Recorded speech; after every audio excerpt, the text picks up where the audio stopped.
नमस्कार दोस्तों, मैं अंकुर उपाध्याय स्वागत करता हूं आप सभी का आपके अपने YouTube channel share market analysis में। कल ECB ने 5 साल बाद रेट कट करे और ये बेहद पॉजिटिव है। ट्रस्ट मी, मैंने आपको इसके बारे में काफ़ी बार बताया है, ये साइकिल को काफ़ी बार समझाया कि कैसे रेट कट इकोनॉमी को बूस्ट करने में मदद करते हैं और कैसे रेट हाइक इन्फ्लेशन को नीचे लाने में मदद करते हैं, बट उसके साथ साथ इकोनॉमी भी स्लो डाउन में चली जाती है। लगभग 2 साल से हम लोग रेट कट की उम्मीद लगा रहे हैं और लास्ट ईयर के एंड में दिसंबर नवंबर में तो ऑलमोस्ट बाजार मान चुका था कि अप्रैल में पहला रेट कट आ जाएगा, बट नहीं आया।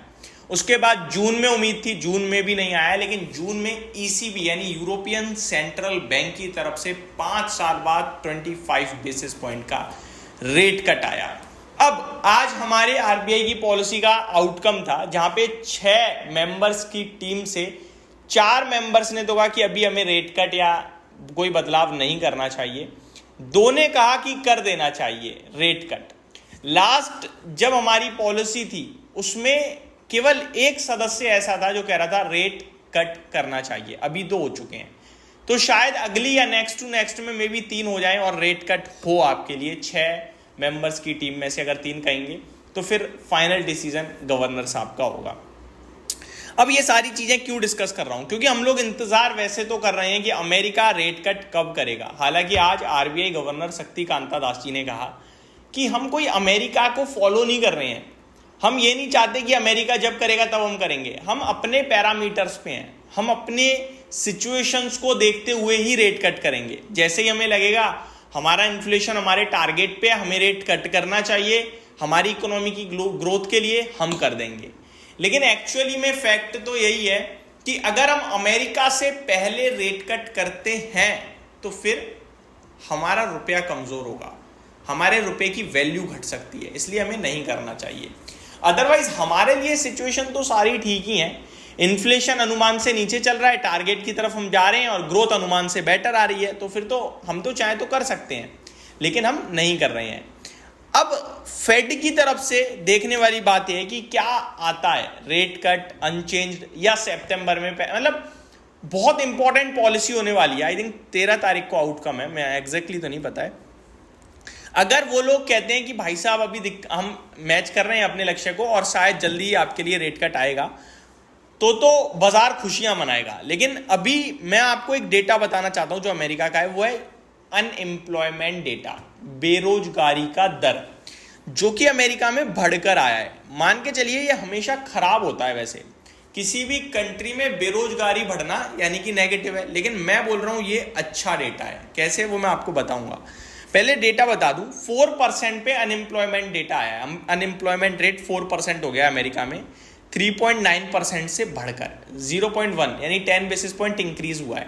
अनुमान 3.9% का था, तो अनुमान से ज्यादा बेरोजगारी हो रही है। तो ये क्या दर्शाता है? ये दर्शाता है नेगेटिविटी, लेकिन ये पॉजिटिव है अमेरिका के लिए।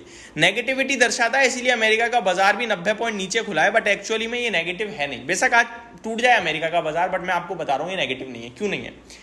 अनएम्प्लॉयमेंट रेट बढ़ना, बेरोजगारी बढ़ना, यानी कि कंट्री में ग्रोथ स्लो हो रही है, ग्रोथ नहीं है। उसे वापस लाने के लिए आपको रेट कट करना होगा, और आप रेट कट करेंगे तो अमेरिका का बाजार ऑटोमेटिकली भागने लगेगा। सारी प्रॉब्लम तो यही है कि रेट कट कब करोगे, रेट कब करोगे, नहीं करोगे, यही तो जानना चाहता है बाजार। तो डेटा सजेस्ट कर रहा है कि रेट कट करो, क्योंकि इससे पहले इन्फ्लेशन देगा वो काबू में अमेरिका के, इससे पहले GDP का नंबर देगा वो घट रहा है। तो ये सारे डेटा तो यही सजेस्ट कर रहे हैं ना, रेट कट की जरूरत है, कंट्री में ग्रोथ की जरूरत है, अब आपको करना पड़ेगा, अदरवाइज ये तो आपका बहुत खराब डेटा हो रहा है। तो अगर आप इसे डीपली समझें तो ये डेटा पॉजिटिव है, और अगर आप केवल डेटा रीड करेंगे तो आप कह दोगे अरे यार नंबर खराब है, बट एक्चुअली में वो चाहता यही है। अब कोई व्यक्ति अगर मोटा होना चाहता है वो मोटा होना, और वो मोटा हो रहा है, तो आप तो कहोगे यार मोटा है, बेकार है ना, लेकिन वो तो खुश है क्योंकि वो तो चाहता ही है। सेम चीज है, अमेरिका जो डेटा आया है वो नेगेटिव तो है, लेकिन अमेरिका के लिए पॉजिटिव है, क्योंकि वो डेटा देखने के बाद अमेरिका को रेट कट करना पड़ेगा।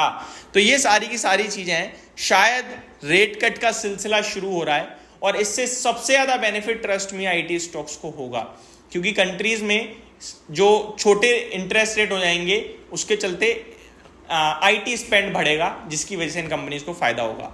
यूरोपियन सेंट्रल बैंक ने जो रेट कट करा है उससे 16 स्टॉक्स को फायदा होगा। मैंने आपके साथ डिटेल वीडियो भी डिस्कस करी है आज। तो ये जानकारी थी, होप आपको समझ में आई होगी। Thank you so much for watching this video. Have a great day guys.